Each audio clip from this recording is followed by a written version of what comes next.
할렐루야, 우리 구주 예수 그리스도의 이름으로 환영합니다. 이번 시간은 영원한 생명의 창조 계획이라는 제목의 말씀 그 두 번째 시간입니다. 이번 시간에 증거할 내용은 세 번째 주제입니다. 세 번째 주제는 빛이 있으라라는 제목입니다. 이 주제는 첫째 날 빛을 창조하신 내용에 대하여 설명하는 겁니다. 우선 이 내용을 히브리어 원어로 살펴보겠습니다. 히브리어 원어로 보면 바 요메르 엘로힘 예히 오르 바 예히 오르라는 문장입니다. 이 문장은 하나님이 말씀하신다, 빛이 있으라, 그리고 빛이 있었다라는 뜻입니다. 다시 말하면 바 요메르 엘로힘 예히 오르라는 것이 하나의 문장이고, 또 그 다음에 오는 것이 바 예히 오르라는 것이 또 하나의 문장입니다. 이 두 문장이 합쳐져 있는 내용입니다. 첫 번째 구문에서 하나님이 빛이 있으라 말씀하신다로 해석되는 것이고, 이 두 번째 구문은 그리고 빛이 있었다로 번역이 되고 있습니다. 히브리어에서는 시제가 따로 존재하지 않습니다. 다만 완료형과 미완료형으로 되어 있습니다. 그래서 과거, 현재, 미래의 그 형태가 존재하지 않습니다. 동사의 과거나 현재, 미래의 어떤 어간, 어미 이런 것들이 존재하지 않습니다. 단지 완료형과 미완료형이 있는데, 완료형은 어떤 행위가 끝났다, 완료됐다라는 것을 나타낼 때 사용되고, 미완료형은 그 행위가 끝나지 않았다라는 것을 의미하는 겁니다. 완료형이란 과거 또는 과거 완료, 현재 완료, 미래 완료를 다 포함하는 겁니다. 과거가 이제 과거 완료였죠. 과거에 있었던 일, 이미 지금은 끝난 일, 또는 현재 완료 같은 경우는 과거에 시작해서 지금 현재 완료된 상태, 그리고 미래 완료를 한다면 아직 행위가 발생하진 않았는데 그것이 발생해서 어느 시점에 가서는 완료됐다라는 것이죠. 그래서 미래 완료입니다. 미완료형은 과거부터 진행 중인 것, 그리고 현재 진행 중인 것, 또 미래에 시작될 거지만 그보다 더 먼 미래에까지도 진행 중인 것라는 식으로 계속 진행 중인 것을 의미하는 겁니다. 그래서 히브리어 문장에서 이 내용이, 이 동사가 완료형 또는 미완료형 두 개로 나눠 있는데, 이게 과거 내용이냐, 현재 내용이냐, 또는 미래 내용이냐를 결정할 때는 그 문장의 내용으로 결정하게 되는 겁니다. 본문에서 바요메르라고 하는 단어는 칼동사 아마르가 원형인데, 이 아마르라는 말은 그는 말했다라는 뜻입니다. 요메르라는 단어는 이 아마르라는 그 원형의 3인칭 남성 단수 미완료 형태입니다.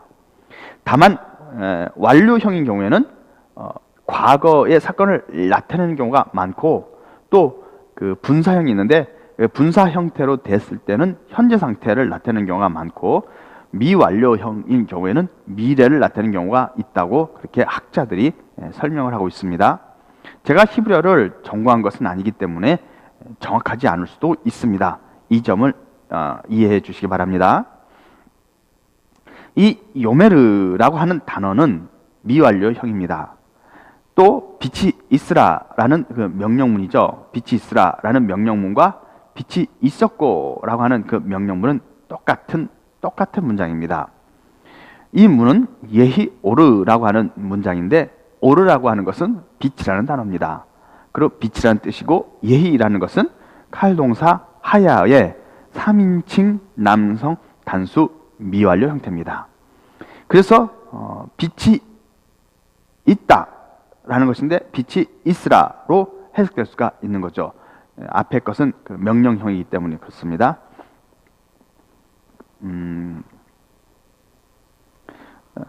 동사자가 어쨌든 명령이기 때문에 그렇고, 뒤에 있는 빛이 있었고라는 것은 완료 형태, 미완료인데 완료 형태를 취하게 됩니다. 그래서 있었고로 해석이 되는 겁니다. 이 두 가지 다 모두 예히 오르라고 하는 단어로 되어 있는데, 그 단어가 모두 같다라는 것이죠. 둘 다 빛이 있을 것이다. 미완료니까 빛이 있을 것이다로 해석되어진다라는 뜻이죠. 원래는 둘 다 그렇습니다. 그런데 앞에 있는 예이오르라는 것은 하나님이 말씀하신다는 구문에 포함되어 있는 것이고, 뒤에 있는 예히오르라고 하는 것은 독립적으로 사용된 것입니다. 뒤에 예히오르는 와우 연속법이라는 독특한 히브리어 문법의 어떤 의해서 바예히라고 되어 있는데요. 그 바예히라는 말은 시제가 앞에 있는 시제와 반대로 된다고 하는 겁니다. 다시 말하면 완료형인데 뒤에 또 완료형이지만 와우 연속법으로 연결됐을 때는 뒤에 있는 완료형이 미완료로 바뀐다든지 또는 미완료가 완료로 바뀐다든지 해서 그렇게 바뀌게 된다라고 합니다. 앞에 있는 예이오르는 권유, 명령으로 보고 있습니다. 왜냐하면 하나님께서 말씀하신다에 들어있기 때문에 권유, 명령으로 보고 있고, 그래서 이스라로 번역이 됐습니다. 하여튼 예이오르라는 것은 빛이 있으라라고 말씀하신 후에 곧 빛이 있었다라는 뜻입니다. 그런데 이 말씀이 아직 완료되지 않은 것을 내포하고 있습니다만은 시제는 그 내용이 창조에 대한 것이기 때문에 모두 완료로 표현한 것으로 보고 있습니다.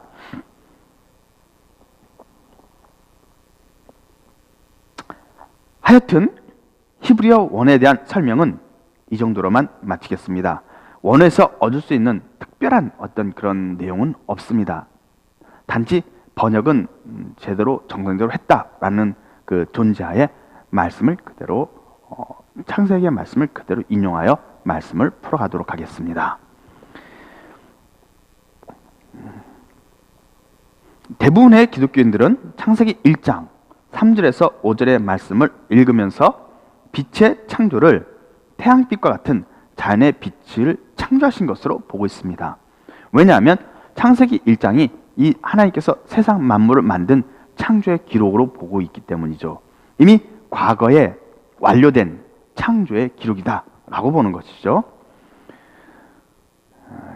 그런데 창세기 1장의 내용이 물질 창조라고 가정을 하게 되면 태양은 넷째 날, 다시 말하면 큰 광명이 넷째 날 만들어지기 때문에 첫째 날부터 빛이 있었다라는 것은 사실 모순에 해당됩니다. 그러나 어떤 사람들은 태양이 아니더라도 빛 자체를 만들 수 있다라는 것을 이야기도 합니다. 빛 자체를 만들 수 있다라는 것으로 말하기도 합니다만은 어쨌든 창세기 1장은 물질 창조 내용이 아니라고 제가 설명을 드렸습니다. 만약에 태양의 빛이 아니라 달이나 또는 별의 빛으로 한다 하더라도 태양과 달과 별이 넷째 날 다 만들어졌죠.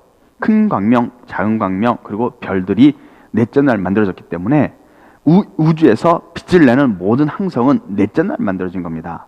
그래서 첫째 날은 태양이 아니더라도 어디서든 빛이 올 수가 없는 거죠. 그러나 이 빛은 빛이 비춰졌다는 뜻이 아니라 빛이라는 것 존재 자체를 만든 것이다 라고 사람은 그렇게 고집을 피울 수도 있겠죠. 어떤 사람들은요. 어쨌든 창세기 1장의 내용은 물질 창조의 내용이 아닙니다. 지금은 먼저 용어를 나눠서 설명할 필요가 있습니다. 용어를 나눠서 설명할 필요가 있는데 우선 이 빛에 대해서 잠시 설명해 봅니다. 물리적으로 볼 때 빛을 입자로 보는 경우가 있다고 합니다. 그래서 빛을 입자로 볼 때는 빛의 속도로 이동하는 빛의 입자가 있는 건데 그 빛의 입자를 광자라고 부른다고 합니다. 낮이 되면 하늘이 환해지고 밤이 되면 하늘이 어두워지죠. 이것은 뭐냐 하면 태양에서 나온 그 광자가 지구 대기권에 들어오면서 지구 그 대기권에서 질소나 또는 산소 또 기타 이런 어떤 공중에 있는 어떤 원소들에서 빛이 산란한다고 합니다. 부딪혀서 막 산란이 이루어진다는 거죠. 그래서 하늘이 환한 것이다 라고 그렇게 설명을 해줍니다. 과학적으로 말이죠. 그리고 밤이라는 것은 태양 반대편에 있는 쪽에서는 태양의 광자가 직진하기 때문에 들어오지 않는다는 것이죠. 그래서 별빛이나 달빛에 반사받은 그 빛만 들어오기 때문에 실제로 광자의 양이 들어오는 빛의 알갱이 양이 굉장히 적어서 어둡다라는 것입니다. 그것이 과학적인 설명입니다. 저는 과학자가 아니기 때문에 그들의 설명을 그냥 인용할 뿐입니다. 창세기 1장 3절에서 31절의 이 내용을 물질 창조의 기록이 아니라고 저는 그렇게 말씀을 드렸습니다. 마찬가지로 창세기 1장 3절의 빛은 자연의 빛이 아니라는 것입니다. 자연의 빛이 아니다라는 겁니다. 빛이 있으라는 말씀에서의 이 빛은 예수님을 의미하죠. 예수님을 의미합니다. 예수님께서 빛이라는 점에서는 모두가 다 동의할 겁니다. 이미 알고 있죠. 우리 기독교인들은요. 그런데 여기서 빛의 개념을 다시 정립할 필요가 있습니다. 빛이 무엇인지를 정립해야 될 필요성이 있다는 뜻입니다.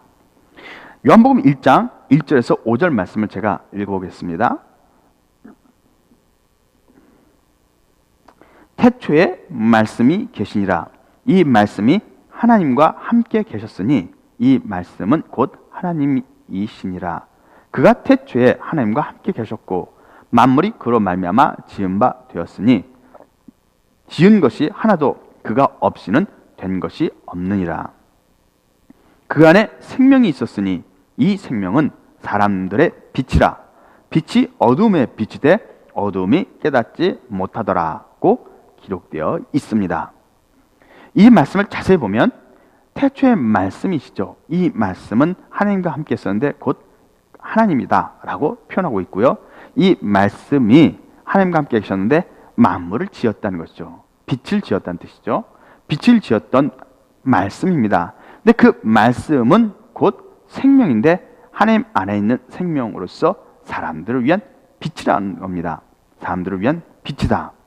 그래서 이 빛의 개념은 만물을 만드신 말씀인 거죠. 그렇죠? 그러니까 이것은 자연의 빛이 아니죠.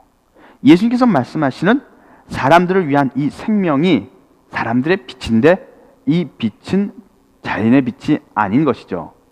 왜냐하면 생명이라고 또 표현되어 있기 때문이죠. 이해되시죠? 예수님은 빛이십니다. 빛을 비춘다는 말의 의미가 왜곡되는 경우가 굉장히 많습니다. 그래서 빛의 개념을 다시 한번 정립할 필요가 있습니다. 제가 여기서 빛의 개념을 정립하려고 하는데 그 빛의 개념은 자연의 빛이 아닌 영적인 개념에서의 빛이죠. 이런 자연의 빛이 아닙니다. 예수님이 자연의 빛이 아닌 사람들의 빛인 거죠. 생명인 겁니다. 그런데 이 사람들을 위한 생명, 이 사람들을 위한 빛의 개념도 정립될 필요가 있다는 뜻입니다. 그래서 이것을 지금 정립하려고 하는데 우선 빛에 대하여 우리가 두 가지 관점으로 볼 수가 있습니다. 하나는 존재이고 다른 하나는 명제입니다. 빛이라고 하는 것을 존재의 관점에서 설명할 것이냐 아니면 명제 관점에서 설명할 것이냐에 따라 이 개념은 완전히 180도 다른 개념이 된다라는 것입니다. 이것은 매우 중요합니다. 예수님께서 살리는 것은 영이요 육은 무익하니라는 말씀을 하셨습니다. 그러면 여기서 빛을 비추는 건데 이 빛이 무엇이냐를 한번 생각해 보자는 겁니다. 예수께서 말씀하시기를 살리는 것은 영이요 육은 무익하다라고 말씀을 하신 거예요. 그러면 존재의 관점에서 본다면 존재라고 하는 것은 어떤 객체죠. 그러니까 이것은 뭐냐면 예수님을 의미하게 되는 거죠. 근데 명제의 관점에서 본다면 빛이 무엇이냐? 빛은 예수님이 아니고 예수님이 하신 말씀이 되죠. 예수님이 하신 말씀이란 말은 살리는 것은 영이요 육은 무익하다라고 하는 이 말이 빛이라는 뜻입니다. 다시 말하면 다시 한번 설명합니다. 예수님께서 살리는 것은 영이요 육은 무익하다라고 말씀하셨을 때 무엇이 빛이냐라는 질문이 던져집니다. 그러면 명제의 관점에서 본다면 빛이라는 것은 살리는 것은 영이요 육은 무익하다고 하신 예수님이 말씀하신 그 내용, 그 명제가 빛이라는 뜻이 되는 거죠. 예수님이 빛이 아니고 예수님이 하신 말씀이 빛이다라는 겁니다. 그것이 명제의 관점에서 접근한 빛의 개념입니다. 그런데 이 빛이라고 하는 것의 의미를 존재로 둔다면 어떻게 해석이 되냐면 예수님이 빛인 거죠. 존재니까요. 예수님이 빛이고 예수님이 하신 말씀은 빛이 아니라 빛의 존재가 빛이신 그분이 한 말씀이 되는 거죠. 그렇죠. 그러니까 빛이신 그분이 한 말씀이기 때문에 그 말은 진실하고 진리가 되겠죠. 그렇죠? 하지만 그 말 자체는 원래 빛은 아니란 거예요. 빛은 뭐냐? 예수님이란 뜻이죠. 이것이 존재의 관점에서 바라보는 빛입니다. 예수님이란 뜻이죠. 잘 이해할 수 있을 거로 생각합니다. 이것을 제가 다시 설명합니다. 이제는 다른 예를 들어 설명합니다. 어떤 목사님이 강단에서 이렇게 말합니다. 예수님과 똑같이 말합니다. 살리는 것은 영이요 육은 무익하다라고 말씀했습니다. 어떤 목사님이요. 그러면 이것을 이분이 강단에서 설명한 이 내용을 두고 과연 빛이 비춰졌느냐 또는 빛이 비춰지지 않았느냐 하는 것을 우리는 판단할 필요가 있죠. 그런데 빛의 개념을 존재로 본다면 이 목사님은 강단에서 예수님과 똑같은 말을 했지만 빛은 비춰지지 않았다라는 결론이 나오는 겁니다. 그런데 이 빛의 개념을 명제로 접근하게 되면, 명제죠. 그러면 이 목사님은 강단에서 살리는 것은 영이고 육은 무익하다라고 예수님과 똑같은 말씀을 하셨는데 그 목사님은 빛을 비춘게 됩니다. 왜냐하면 명제의 관점에서 접근했기 때문입니다. 다시 설명합니다. 존재의 관점에서 접근하게 되면 빛이란 예수님을 의미합니다. 근데 존재의 관점에서 접근한 것이 아니고 명제의 관점에서 접근한다면 예수님께서 하신 말씀이 빛이 되는 거예요. 빛이란 뭐냐면 살리는 것은 영이고 육은 무익하다 한 그 말 자체가 빛인 거죠. 그렇게 되면 이 목사님이 그 말을 했어요. 살리는 것은 영이고 육은 무익합니다라는 말을 했어요. 그러면 그 말 자체가 빛이라고 한다면, 즉 명제의 관점에서 접근한다면 그 말 자체는 빛입니다. 목사님은 강대에서 그 말을 했는데 빛을 비춘게 되는 거예요. 이해되시죠? 무슨 말인지? 그 말을 하면 빛이 비춰지는 겁니다. 그런데 이것은 명제의 관점이고 존재의 관점에서 접근해보자 하는 거죠. 존재의 관점이라는 말은 빛은 예수님이죠. 사람들을 위한 생명, 그것이 빛인 거예요. 말이 아니고 생명이에요. 말씀이면서 생명이면서 빛인데 그것은 존재라는 뜻입니다. 예수님이라는 뜻인 거예요. 그러니까 예수님 자체가 빛이고 예수님이 하신 말씀 자체는 빛은 아니라는 뜻이에요. 이해되시죠? 무슨 말인지? 그러면 이 목사님이 강단에서 이런 얘기를 합니다. 어떤 목사님이 살리는 것은 영이고 육은 무익합니다 라는 말씀을 증거했던 거예요. 예수님이 하신 말씀을 똑같이. 그런데도 불구하고 존재의 관점에서 접근하게 되면 이 목사님은 빛을 발한 게 아니다 라는 뜻입니다. 왜 아니냐? 빛이란 예수님을 의미하죠. 빛은 예수님이에요. 근데 이 목사님은 예수님이 아니기 때문에 빛이 아니란 뜻입니다. 강단에서 외친 목사님은 예수님이 아니기 때문에 빛이 아닙니다. 그런데 예수님이 하신 말씀도 사실은 빛이 아니죠. 존재의 관점이니까 예수님 자체가 빛이고 예수님이 하신 말씀은 빛의 존재이신 예수님이 하신 말씀에 불과한 겁니다. 불과라고 하면 좀 그렇죠. 그것도 진실일 거기 때문에 진리겠죠. 예수님이 하신 말씀이니까 진실을 말한 거겠죠. 하지만 빛이 아니라 빛은 예수님이라는 뜻인 겁니다. 이해되시죠? 무슨 말인지? 그러니까 목사님이 강단에서 살리는 것은 영이고 육은 무익합니다. 여러분 믿으시기 바랍니다. 이런 말씀을 했지만 빛을 비춘 건 아니죠. 왜냐하면 목사님은 예수님이 아니기 때문에 빛이 아니에요. 또 예수님이 하신 그 말씀도 빛이 아니기 때문에 목사님이 하신 말씀도 빛이 아니에요. 빛이 아니기 때문에 빛이 비춰진 것은 아니다라는 결론이 나오는 겁니다. 이게 존재의 개념에서 접근하게 되는, 존재의 관점에서 접근하게 되는 빛의 개념입니다. 이해되십니까? 무슨 말인지? 네. 그래서 살리는 것은 영이고 육은 무익하다라고 어떤 목사님이 강대에서 말했을 때 그 목사님은 빛을 발한 것이 아니라 단순히 빛이신 예수님이 하신 말씀을 반복한 것일 뿐입니다. 반복했다라는 개념입니다.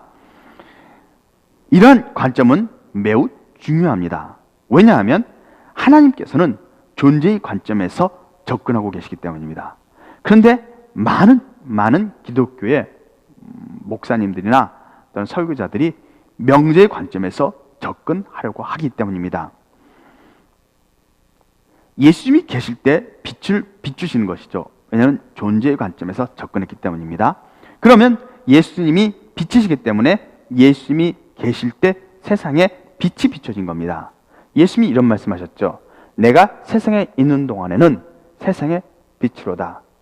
이제 곧 밤이 오리니 그때는 아무도 일할 수 없다라는 말씀을 하셨죠. 예수님은 자신이 빛이기 때문에 자신이 이 땅을 떠나게 되면 빛의 존재가 사라졌다라는 뜻인 겁니다. 이게 존재 개념이죠. 빛의 존재가 사라졌기 때문에 밤이 온다라는 말씀을 하신 겁니다. 무슨 말인지 이해되시죠?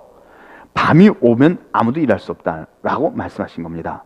하나님은 빛이라는 개념, 빛이나 진리라는 개념을 명제 관점에서 접근하고 있는 것이 아니라 존재의 관점에서 접근하고 있다는 뜻입니다. 예수님이 빛이시기 때문에 예수님이 이 땅에 계시는 동안만 빛이라는 뜻입니다. 그리고 예수께서 승천하셔서 하늘로 복귀하게 되면 빛의 존재가 사라졌기 때문에 빛이 사라졌다는 뜻입니다. 그래서 더 이상 빛이 비춰지지 않고 어둠의 시대가 되었다라는 것이죠. 그 이후로 목사님들이나 선교사님들이나 또는 전도사나 설교자들 또는 무슨 카톨릭에서도 무슨 신부님들이 되겠죠. 그런 분들이 예수님의 말씀을 반복하여 증거한다 하더라도 그것은 빛이 비춰지는 것은 아니다라는 말입니다. 예수님께서 빛이시기 때문에 예수님이 이 땅에 있는 것만으로 빛이 비춰지는 거죠. 존재이기 때문이죠. 예수님이 굳이 어떤 말씀을 해야만 그 말씀이 빛이가 아니라 예수님이 계신 것만으로 빛이라는 얘기입니다. 그래서 예수님께서 음식을 먹을 때도 그 당시 2000년 전에 예수님이 제정하게 다른 설교 말씀 안 하시고 음식을 먹는 것만으로도 이미 예수님은 그들에게 빛을 비추고 있는 거죠. 빛의 존재가 와서 불이 켜져 있으면 빛이 비춰지잖아요. 굳이 내가 듣는 깨달음, 어떤 심오한 진리가 담겨있는 그런 어떤 명제 이런 걸 듣지 않아도 예수님이 거기 있는 것만으로 그들에게는 빛이 비춰지고 있었다라는 뜻입니다. 예수님께서 그들과 함께 배에서 주무실 때도 예수님께서 그들과 함께 주무실 때도 빛은 거기 있었다라는 말입니다. 그러나 명제 관점에서 볼 때 빛이란 진리, 진실을 의미하게 되죠. 그래서 예수님이 말씀하셔도 빛을 비추는 것이 되는데 목회자가 말을 해도 예수님과 같은 말을 해도 진리 또는 진실을 말할 때는 빛이 비춰진다라는 것이죠. 근데 이런 개념은 빛의 개념만은 아니죠. 무슨 말인가 하면 이런 개념은 좀 위험한 것이 목사님이 만이 빛을 비추는 것이 아니라 다른 사람들도 똑같은 말을 반복한다면 빛을 비추는 일이 된다라는 것이죠. 그래서 위험한 그런 해석입니다. 하나님은 명제의 관점에서 접근하지 않고 존재의 관점에서 접근하기 때문입니다.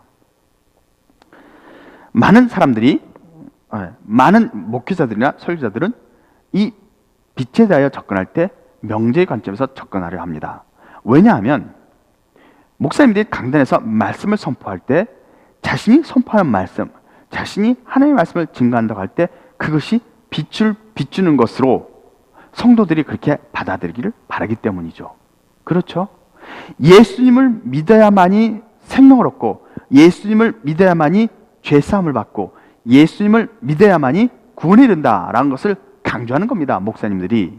그리고 예수를 믿기 위해 교회에 나오고 교회에 와서 예배와 찬양을 드리라고 강조하시는 거죠. 근데 그것은 맞는 말이에요. 맞는 말이에요. 예수님을 믿어야 구원을 얻습니다. 그리고 예수님을 믿어야 죄사함을 받습니다. 예수님을 믿어야 생명을 얻습니다. 틀린 말은 아니에요. 분명히 예수님도 그렇게 말씀하셨죠. 내가 곧 길이요 진리요 생명이다. 그렇죠?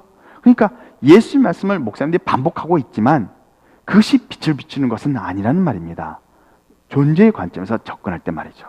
그런데 많은 목사님들은 바로 예수를 믿어서 생명을 얻으라고 말하는 이 말 자체가 진리고 진리를 선포하고 있기 때문에 빛이 비춰지고 있다라고 그렇게 믿고 싶은 겁니다. 그리고 그렇게 말을 하는 거죠. 또 성도들은 우리 목사님이 빛을 자신에게 비춰주고 있다라고 믿고 싶은 겁니다. 그래서 목사님들은 자신의 권위가 하나님께 있다, 예수님께 있다라는 것을 증명하고 싶은 거죠. 그래서 성도들이 자신이 하는 이 진리, 이 복음을 믿고 따라오길 바라기 때문에 자신이 마치 진리를 선포하고 빛을 비추는 것처럼 그렇게 행동하고 또 그렇게 믿는 겁니다. 왜냐하면 명제적인 관점에서 빛에 대하여 접근하고 있기 때문입니다. 이해되십니까? 그러나 하나님께서는 명제적인 관점에서 빛을 말씀하신 것이 아니라 존재의 관점에서 빛을 말하는 겁니다. 예수님이 하신 말씀은 똑같이 반복한다고 해서 그것이 빛이 아니라는 뜻이에요. 예수님 자체가 빛이라는 거예요. 하나님 안에 말씀이 있었는데 이 말씀이 생명인데 곧 사람들이 위한 빛이라는 뜻입니다. 그래서 그 말씀이 이 땅에 사람의 모양으로 와서 우리와 함께 거할 때 우리가 그 33년 동안 빛의 비춤을 받았다는 뜻입니다. 그러나 예수님께서 순교하신 이후에 십자가 달려 돌아가신 이후에 다시 부활하시고 승천하셨습니다. 승천하심과 함께 동시에 이 땅에서는 빛이 떠나간 것이죠. 존재의 관점에서 설명하고 있기 때문입니다. 그래서 예수님은 내가 세상에 있는 동안에만 비치고 나치고 빛이 비춰주고 있는 것이다. 내가 세상에서 떠나면 빛이 없다 라는 것을 말씀하신 거예요. 이것은 예수님이 존재의 관점에서 설명한 것입니다. 이해되십니까? 잘 이해하기를 바랍니다. 안타깝지만 많은 목사님들은 자신을 빛을 비추는 것으로 설명하려 합니다. 이것은 성경에서 빛의 개념을 명제의 관점으로 바라보고 있기 때문입니다. 그러나 하나님께서는 명제의 관점이 아닌 존재의 관점에서 빛을 설명하고 있는 겁니다. 하나님 자신을 빛으로 설명하고 있다라는 것이죠. 그러나 명제의 관점으로 볼 때 살리는 것은 영이요 육은 무익하다는 말은 진리가 되겠죠. 그리고 빛이 될 겁니다. 그러면 이 빛을 비추는 것은 사람들에게 비추는 겁니다. 그런데 이런 명제적인 관점에서 접근하게 되면 빛을 비추는 행위는 단지 목사님에게만 국한되지 않는다라는 것이죠. 다시 말하면 신부님이 똑같이 성경 말씀에 있는 살리는 것은 영이요 육은 무익하다 말씀하셔도 그것은 빛을 비추는 것이고, 또 다른 종교 지도자가 성경 말씀을 인용해서, 예를 들어서 스님 같은 분이죠. 그런 분들이 성경 말씀을 인용하여 살리는 것은 영이고 육은 무익하다라고 말한다면 그것도 빛을 비추는 것으로 설명해야 되기 때문입니다. 또 예수를 믿지 않는 무신론자가 성경 말씀을 인용해서 살리는 것은 영이고 육은 무익하다 했습니다라는 말을 한다면 그분도 빛을 비추는 것으로 설명해야 되는 거죠. 다시 말하면 명제의 관점에서 빛을 설명하게 되면 이것은 너무 위험해진다는 뜻입니다. 하나님께서는 명제의 관점에서 빛을 설명하는 것이 아니라 존재의 관점에서 빛을 설명하고 있는 겁니다. 그래서 하나님께서 말씀하시는 빛이란 예수 그리스도를 의미하는 겁니다. 예수님이 본인이, 예수님 그 자체가 빛의 본질이고 빛이라는 뜻입니다. 사람들은 자꾸 빛에 대하여 명제로 접근하려는 성향을 보이지만 그것은 잘못된 접근입니다. 그래서 저는 지금까지 빛의 개념을 두 가지로 나눠서 여러분들에게 설명했습니다.